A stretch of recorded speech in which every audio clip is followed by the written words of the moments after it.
Eugenie Scott is one of my very favourite people, although we have our civilised disagreements, as I shall tell. In the battle for rationality in America, especially in American education, my own subject of evolutionary biology is in the front-line trench. And Dr. Scott is the commanding officer, the master strategist on our side, the general in charge of intelligence and strategic planning, as well as the field officer in charge of tactics and battle order. Yet she does it all with a most unmilitary grace and charm. It's impossible to meet Jeannie without loving her, whether you agree with her or not. Not surprisingly, her distinction has been recognised with numerous honorary degrees and other honours, too many to list. Of course, no one person could achieve so much on her own. And another of Jeannie's great strengths is that she's a team player as well as a leader. She's built up the National Centre for Science Education, NCSE, so that it's now a formidable combination of think tank and commando unit of shock troops.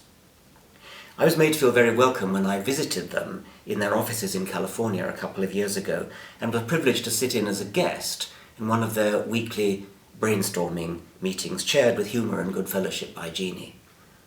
There's a delightful air of informal competence. You get the feeling they're not awash with money, unlike the ludicrously ill-named Discovery Institute, but the NCSE is very much awash with ability, intelligence, initiative, loyalty and drive. And the inspiration for that kind of excellence comes from the top, from Eugenie Scott herself. I said we have our civilised disagreements, and she wouldn't wish me to duck the issue. I think she's soft on religion. She is, of course, not religious herself, though she'll hate me for saying it. She's too intelligent and well-informed to be religious. But she respects religion in a way that I do not. I can imagine good tactical reasons for pretending to respect religion, the same reasons that I like to think lead President Obama to profess Christianity, the same reasons that lead 534 out of 535 members of Congress to claim to be religious, a statistical implausibility, if not impossibility. But to pretend to respect religion is different from really respecting religion, which is the one place I cannot go with Dr. Scott. But I don't want to spend time on a minor disagreement, especially since I regrettably cannot be here. We are today celebrating a great science educator, a gallant fighter for the cause of science and reason, a brilliant woman, universally admired role model at the height of her very considerable powers. Jeannie is a true scholar, deeply read, not just in the scientific literature, but also in the bizarre counterculture, anti-culture of creationism.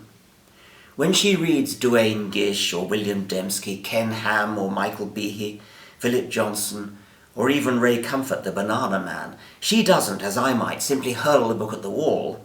She reads it, studies the methods of these people, learns their tricks, cross-references their ignorant mountebankery, traps them in inconsistency, unmasks their double talk, exposes their deceits and their pretensions.